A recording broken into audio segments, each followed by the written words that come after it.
anéis. Que fenômeno é esse? Ok, essa é uma pergunta também muito interessante, até agradeço, porque a gente vai tirando as dúvidas com esse tipo de pergunta. Essa pergunta, ela é pertinente ao assunto mesmo, e eu agradeço você ter feito, tá? O que acontece? Os anéis, eu não sei se eu já falei na primeira parte, eu vou falar em seguida. A gente fala sobre as aberturas dos anéis, onde é que eles devem ficar, tá? Geralmente a 45 graus do pistão, vocês vão ver, a gente vai explicar com detalhes, né? Você tem o pino aqui, né, nessa região, tá? Então ele estaria aqui assim, ok? O pino. Então vocês sempre devem deixar a abertura dos anéis mais ou menos a 30 a 45 graus do pino, nunca na posição do pino. E depois o outro anel vocês invertem a 180 graus desse primeiro. E o de óleo também, 180 graus do segundo, para que eles fiquem com as pontas o mais longe possível, tá? O que acontece? Isso é uma referência de montagem somente, uma sugestão que as grandes fábricas de anéis fazem, tá?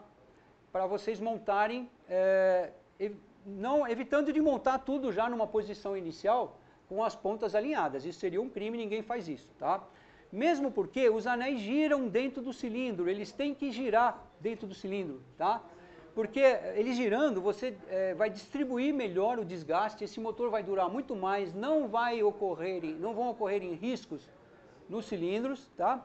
E o anel é feito para se movimentar, como uma válvula se movimenta, um tucho mecânico ou hidráulico se movimenta, né? Todas as peças, quando elas giram, elas têm um desgaste muito mais bem distribuído, elas vão durar mais, tá? Além da película de óleo, que é muito importante também. Nós desenvolvemos em dinamômetro, o pessoal da Motorbest desenvolveu em dinamômetro alguns fenômenos, algumas falhas no motor, para ver em que situações o anel para de girar. E isso é muito interessante. Nós comprovamos que os anéis param de girar e se alinham se nós tivermos um cilindro cônico, tá? Ou ovalizado. Tá? Se ele tiver ovalizado ou cônico, o anel ele trabalha abrindo e fechando, ele não consegue mais girar. Então ele vai alinhar com o segundo, com o terceiro, e pode ocorrer um alinhamento das pontas e você vai ter um escapamento, um escape de compressão. Tá? Só nesses casos. Por exemplo, nós temos, quando a retífica usina um cilindro, ela tem uma tolerância de quanto esse cilindro pode ficar cônico ou ovalizado. Geralmente é 4 centésimos, dependendo do diâmetro, você aumenta essa tolerância. Tá? O motor diesel, 3, 4 centésimos de ovalização ou conicidade pode ocorrer. Se for mais do que isso, os anéis não vão girar. Eles vão abrir e fechar, tá, com uma incidência muito maior do que eles foram projetados, e aí vocês vão ter um alinhamento das pontas dos anéis, e aí nós podemos ter uma fuga de compressão, ok? Foi uma resposta longa, mas tem que dar esses detalhes para que a gente possa entender bem esse fenômeno, ok? Alguma dúvida? Tá. Os anéis giram, nós temos uma outra pergunta por telefone, ok. Quem está no telefone? Piracaia de São Paulo, né? Como é seu nome? Nós estamos sem áudio, só um minutinho.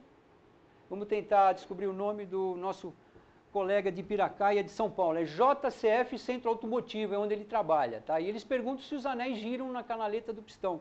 É isso? Nós estamos sem áudio, caiu a linha, mas dá para responder. A gente acabou de responder, os anéis giram na canaleta do pistão, sim. Se você montar um motor, né, novinho, pistão novo, anéis novos, tá? E por algum motivo você tiver que abrir esse motor, tá?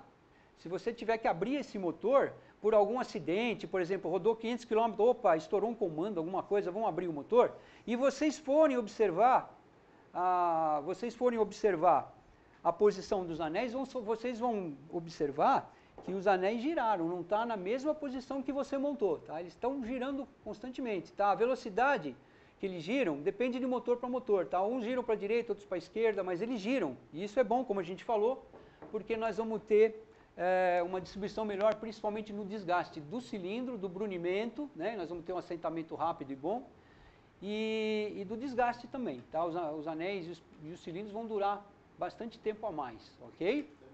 Tá? Tem alguma pergunta aqui no chat, né? Esse não é o telefone, né? Tá. Silvestre, será que é o nome da pessoa? Existe alguma forma de descobrir a pressão de compressão através da taxa de compressão? Não existe uma forma de você descobrir, tá? A taxa de compressão é quanto a mistura é comprimida, tá? Dentro do cilindro. E a pressão de compressão, você tem que tirar uma vela, se for motor ciclo Otto, ou tirar o bico injetor e colocar um manômetro de pressão. No manual do motor vai ter qual é essa pressão de compressão, e esse é um teste muito bom para vocês saberem se os anéis estão vedando bem, tá? Pressão de compressão. Mas eu não acredito que você consiga, através da taxa de compressão, por exemplo, teu motor é um motor a álcool e tem 12,8 por 1, né?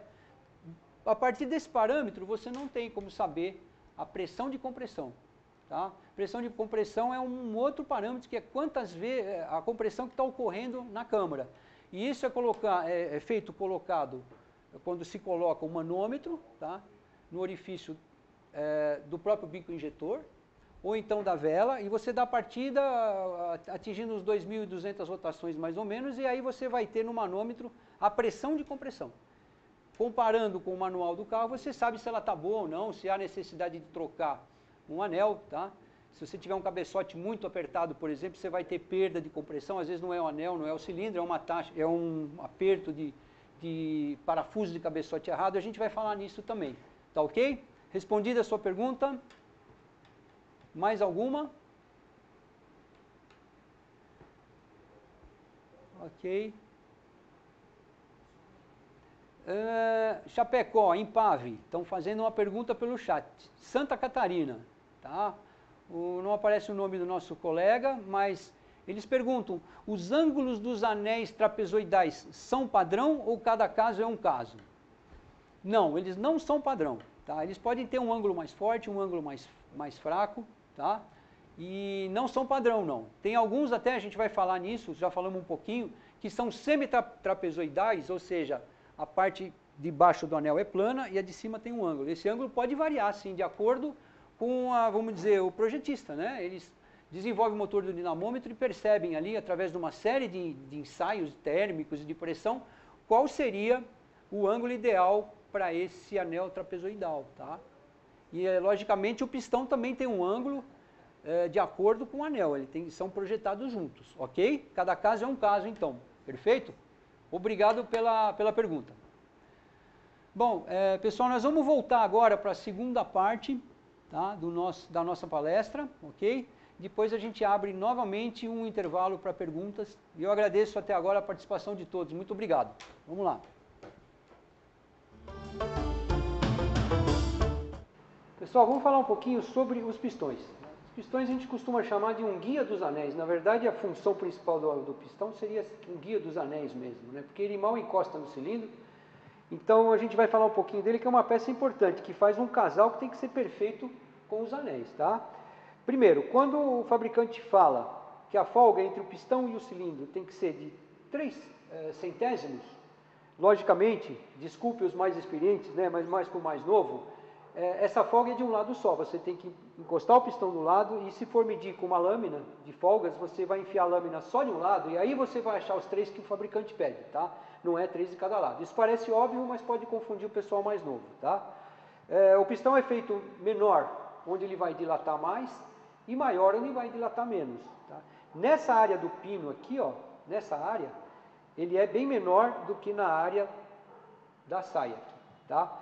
Por quê? Na área do pino vocês têm mais material e nós temos o atrito do pino contra os cubos, que geram um calor muito grande, porque afinal de contas a nossa bala de canhão vai pegar a biela e dar uma volta no virabrequim e o calor gerado nessa área é muito grande. Então o pistão é muito menor aqui, tá certo?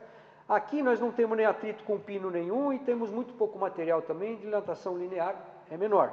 Então aqui o pistão é maior, nessa região da saia onde nós vamos conferir a folga, ou com o micrômetro, conhecendo o diâmetro do cilindro, né? Nós medimos com o micrômetro, fazemos a conta e vemos qual a diferença seria a nossa folga, tá? Ou então com uma lâmina, colocando o pistão e tentando enfiar uma lâmina de 2, 3, 4 centésimos, 1 centésimo, pistões da linha GM Moza, por exemplo, trabalha com folgas muito pequenas, tá?